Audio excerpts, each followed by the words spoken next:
spend a few minutes with the host of Real Time, Bill Maher. Good afternoon. Time will be real time.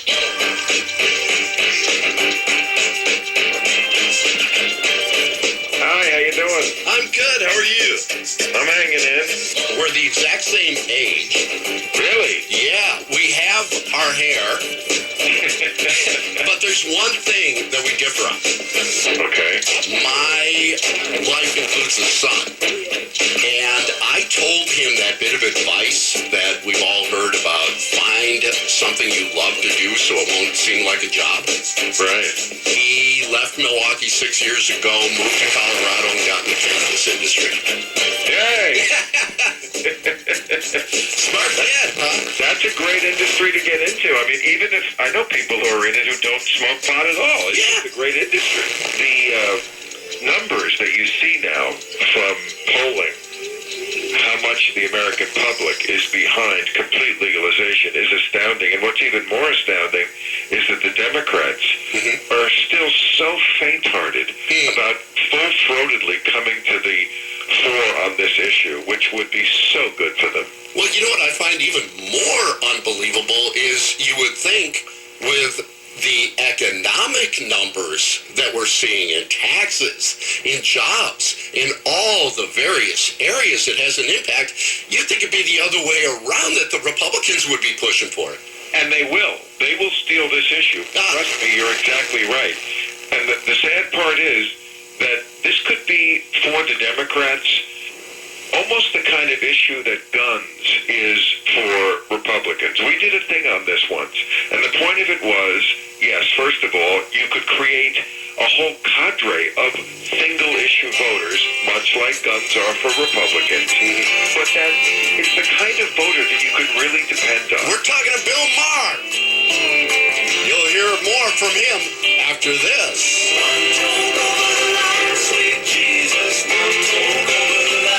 96.5 WKLH, rocking on the roots. That's Brewer and Shipley. We're spending a few minutes with a guy that's going to be at the Riverside Theater on May 5th. That's a week from today. Bill Maher. I have my eye on Wisconsin. I think most of America does, because it is something that tells us a lot about where this country is headed. By the way, when you're here, May 5th, it's a Sunday night at the Riverside. Do you know what's going on here Sunday afternoon? I hope something that's not a terrible bit of competition for me. No, it may be something you want to include. The Brewers are hosting the Mets. No, are you kidding? No. The Mets, that's funny, because I am seeing the Brewers play the Mets this Sunday. Is that right? I'm going to New York this Sunday. Oh. Yeah, the Brewers are taking on the Mets in New York today, and they'll be back home against the Mets next weekend when Bill Maher is here. Now, I have to be very careful. Yeah. I've learned from Major League Baseball what I say about teams and players.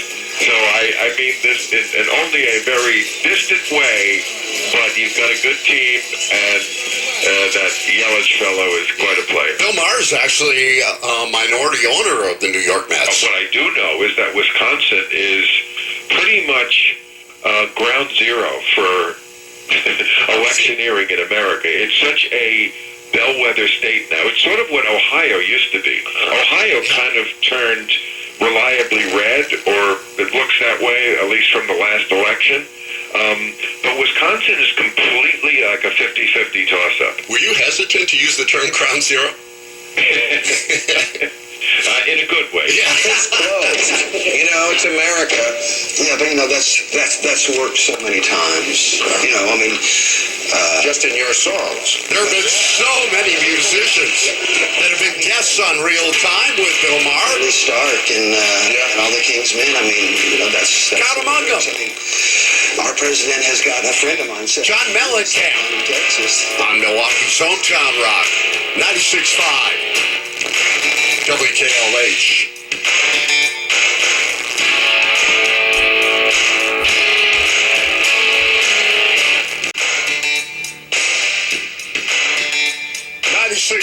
WKLH, rock and roll roots. We're spending a few minutes with Bill Maher. musical guests on Real Time. And he has an interesting new theory. This is what I call reverse improvement, making an upgrade that nobody wants, needs, or likes. They do it with vape pens, too. Press 5 times to turn off, press 3 times.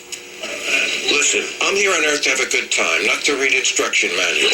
Phil and I had a chance to talk about music, vinyl, and CD. CDs? That's a good question. I still don't mind getting a CD. Yeah, me too. I still pop it in. And by the way, I like the old iPod. It contained 10,000 songs. Right. And the new one doesn't. We did something on this a few weeks ago, what I call a term I'm trying to coin, reverse improvement. Yes. Where they try to upgrade something, but they really downgrade it. I brought out my Palec vape, which they took out the mouthpiece, which is an odd thing to take out of something that you put in your mouth. I know. But they do this all the time, and I like the old iPod, the one with the circle in the middle. Yeah. Because it held more songs. And Apple, God bless them, they do this all the time. Like, we're changing, and everybody needs to change with us. There are no questions. Just do it. And I don't like that. I agree. By the way, I have an iPod. I had two. I gave one of them to Aaron Rodgers. To Aaron Rodgers? Yeah. Why does he need to be given anything? You are, of course, one of our nation's beloved founding stoners, and were you surprised this week when Obama made his comment that pot is not so bad, and there wasn't a big response from conservatives? They kind of just let it fly. I think a lot of the conservatives are realizing, hey, maybe this is where we're going. Do I want to go? Do I want to get left behind? That is Willie Nelson. We hear from Willie and then some more from Bill Maher on Rock and Roll Roots from 96.5 WKLH. The morning that you left me was just another day. 96.5 WKLH, Rock and Roll Roots. That's Willie Nelson. Bill Maher is coming to Milwaukee next Sunday. When you talk to Bill Maher, you never know where it's going to go. You could be talking about marijuana. You could be talking about politics. You could be talking about religion. We had an interesting conversation about health. I mean, it's always been a subject of interest. And, Steve, when you're our age, health matters become a very special area of interest. Oh, yeah. Because this is the one thing that can wreck your life. And the chances of doing it are much greater than when we were 43. I never used to think about anything when I was 43. I ate what I wanted. I drank what I wanted. First of all, you just have to throttle back with everything. I was a smoker from 20 to 40. Thank God I was able to quit that. Then I was never a drunk, but I drank like an Irishman for a lot of years.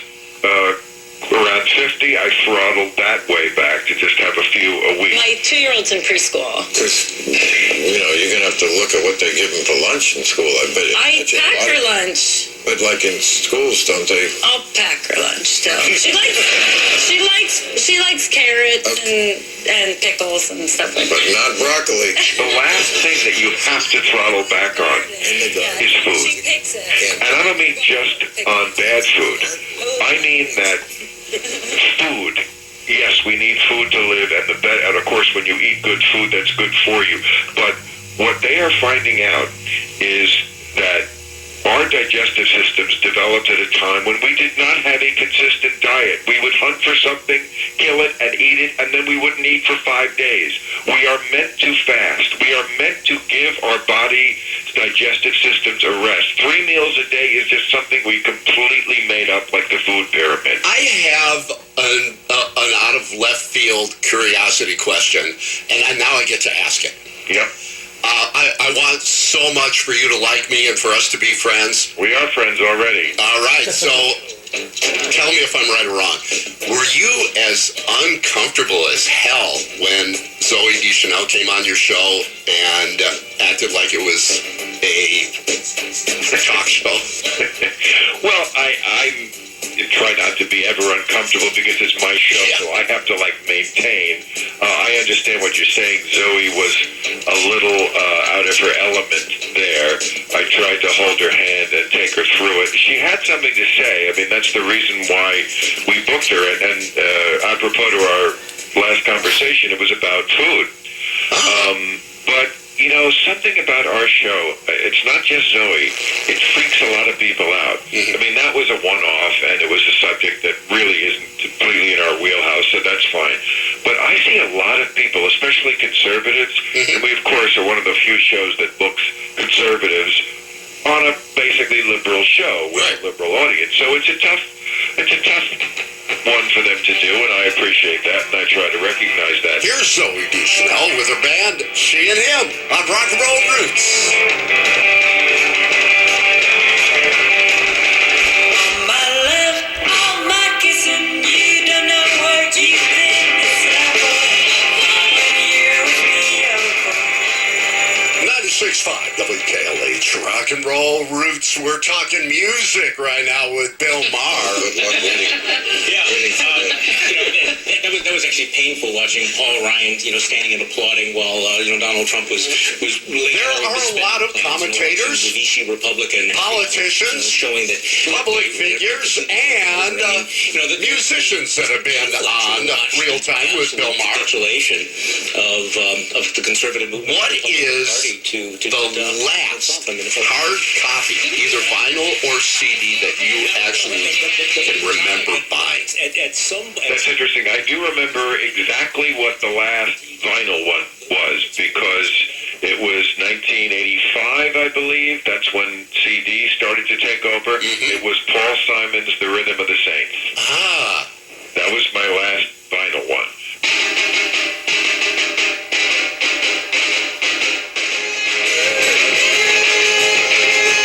96.5 WKLH, Rock and Roll Roots. That is from the last vinyl album that Bill Maher bought. Nobody is ever quite as beloved on this show as Dave. What makes me feel like Ed Sullivan? When I'm the old guy bringing out the one the kids want to see. Yeah, but what I do is I buy all the tickets and then send them out to all my friends. Heck yeah. I have That's Dave Matthews, Dixie Chicks, Elvis Costello, John Legend, Sheryl Crow, Billy Joel Armstrong, Barbra Streisand, Jay-Z. They've all been guests with Bill Maher. I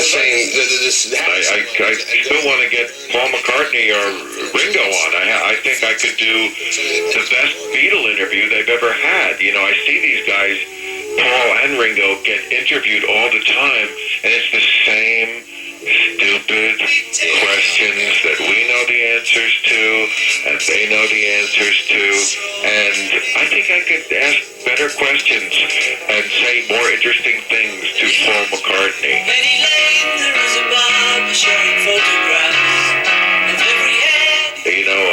I'd love to run by Paul McCartney my theory of why John Lennon didn't want to be in the Beatles anymore, because I don't think it was about Yoko. I think it was about the fact that at a certain point, he never got an A side anymore. Can you imagine writing a song as great as Strawberry Fields Forever, and it's the B side because Penny Lane was more commercial and maybe better? Can you imagine writing a song as great as Revolution, but it wasn't the A side because Hey Jude was the A side? That's, I think, why the Beatles broke up. Interesting. I think it was a competition, and John Lennon kept losing. Well, how many marriages really work? Yeah, I mean, that was a marriage. 96.5 WKLH, Rock and Roll Roots with the Beatles. The concept of imposing the version of freedom that this administration calls freedom on another country, I think that is the height of arrogance, to impose our version of freedom on another country that is evolving at the rate that they need to evolve to get to the place where we say they should be now. But on a practical level, and I agree with that very much, but on a practical level, what I'm saying here is that the lesson of Vietnam to me was that once it went We've been talking to Bill Maher. it's not going to get better. Like a relationship. It's going to be at the Riverside Theater a week from today. Real pleasure. Thank you. Here's your Weather Watch 12 forecast for today. Partly cloudy, high of 50, down to 32 tonight, and tomorrow Looks like light rain and a high of 47 degrees. And when rock and roll roots continues. In the days of my youth, nothing told what it was to be a man. That's Steven Tyler inducting Led Zeppelin into the Rock and Roll Hall of Fame, and you'll hear him right after this.